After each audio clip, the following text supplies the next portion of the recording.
আসসালামু আলাইকুম। RS Bangla news 24 ভিডিওতে আপনাদের স্বাগতম। সঙ্গে আছি আমি মোহাম্মদ রেজাউল হলদার। প্রথমে আসি রাজনৈতিক সংবাদ নিয়ে।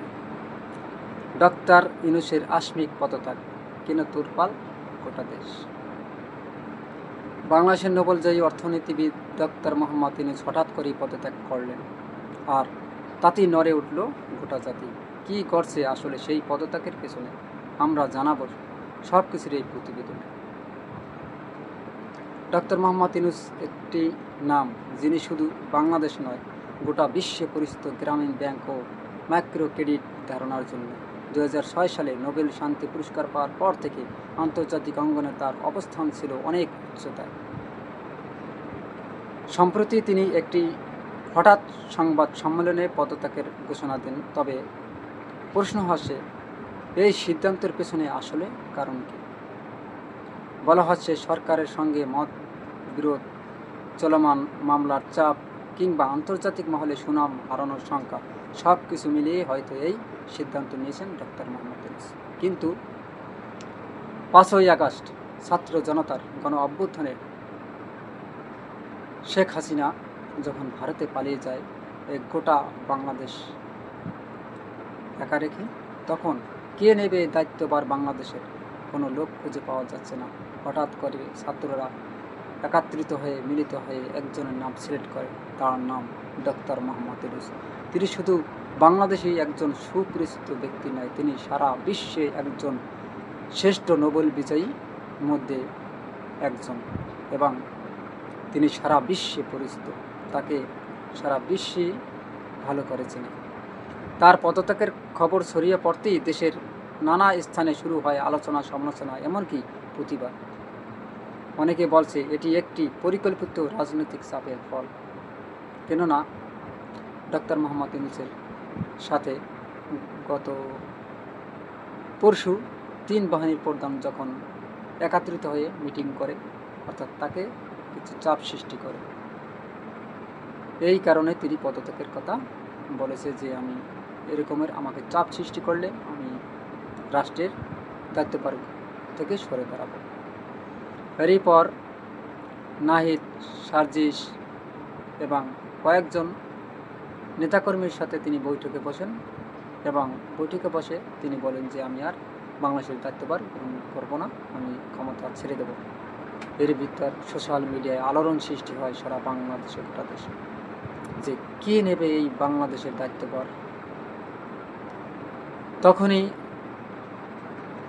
জামাতের প্রধান ডক্টর শফিকুর রহমানের কাছে যাওয়া হয় ছাত্র জনতা। তিনি বুঝিয়ে সুঝিয়ে তখন ডক্টর মোহাম্মদ ইউনূসকে ক্ষমতার ভার রাখার জন্য তাকে বুঝিয়ে বলেন।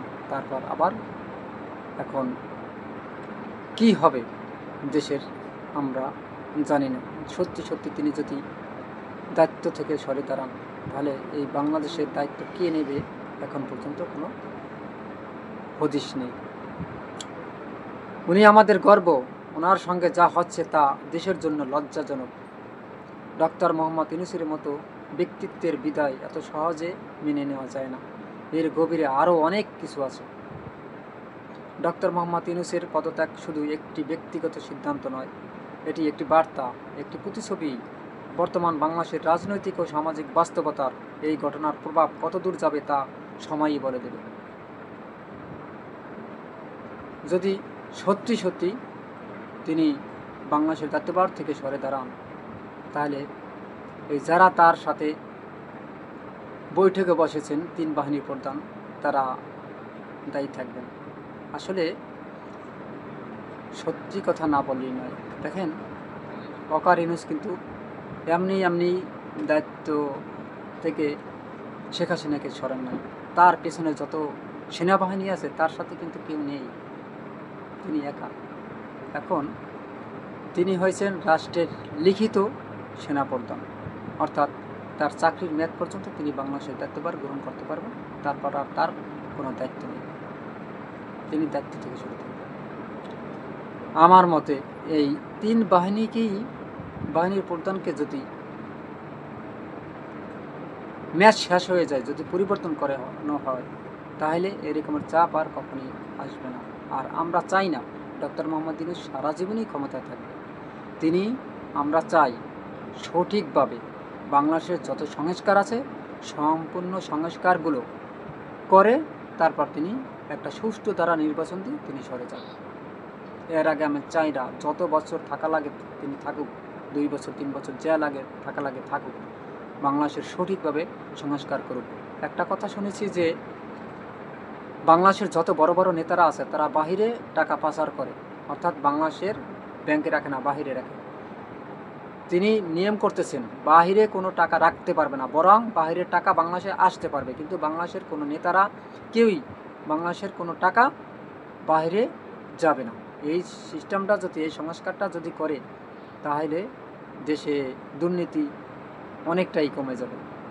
আমার মতে এই সংস্কারটাও একান্ত প্রয়োজন, তাহলেই অনেক নেতারা মুখ থুবড়ে পড়বে মাটিতে, তারা আর ঘুষ সুদ এসব খারাপ কাজে লিপ্ত হবে না।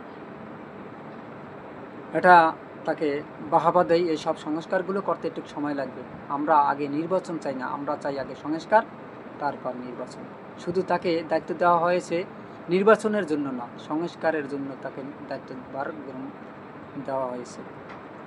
আপনি দেখছেন RS বাংলা নিউজ 24। আরও বিশ্লেষণধর্মী প্রতিবেদন পেতে এখনই সাবস্ক্রাইব করুন। মন্তব্য জানান আপনার মতামত কি। আজ এ পর্যন্তই। আসসালামু আলাইকুম রহমতুল্লাহি ওয়া বারাকাতুহু।